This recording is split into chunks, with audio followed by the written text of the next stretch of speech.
So, what are the outcomes for victims of narcissistic abuse? What does it look like? And why do people find it so hard to understand this? And why do we find it so hard to understand everything that's gone on and explain it? Well, there's several things.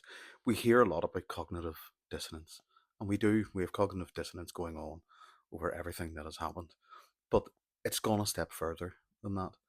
At the start, it was cognitive dissonance about what was going on. We were initially confused, and that's what cognitive dissonance means. It means that we're being confused by somebody.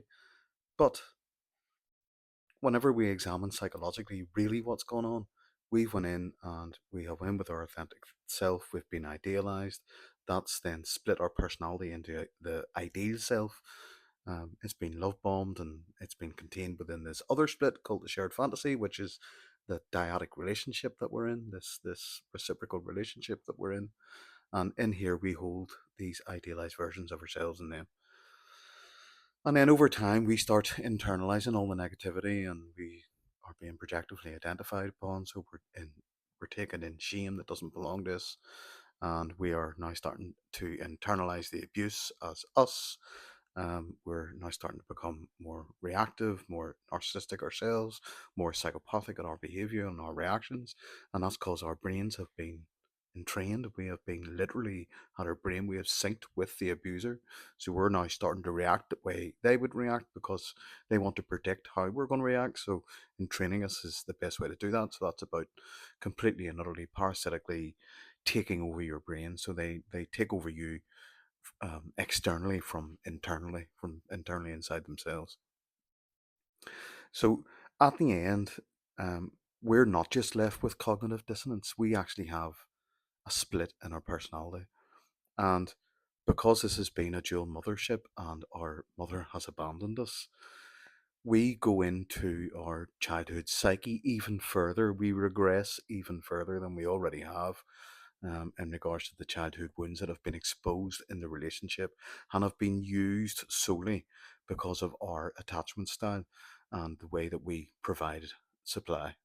We were, in essence, people who have a slight lack of sense of self or slightly people pleasing, or people call codependents. I would call them egoists. So if you fit a certain criteria, um, we are very easily lured into that shared fantasy because the idealization is incredibly tempting. It's addictive, and narcissistic elation itself, that initial giddiness and excitement that you saw in your partner, is incredibly addictive as well, and it seeps into you. So this split at the end, we have this dichotomous harboring of all this positive and negative thoughts and beliefs that we have about them. But the negative beliefs we have hidden. We have put that into a further split, a further self split. And it's all these emotional disruptions are being held in this dichotomous harboring of all these beliefs that are conflicting with each other. So this isn't just about cognitive dissonance. These are actual internalizations. These are introjections from them in regards to the shame, and then our own internalizations and beliefs about ourselves within that environment, and in relation to this exciting, rejecting object, as Fairbairn would have talked about.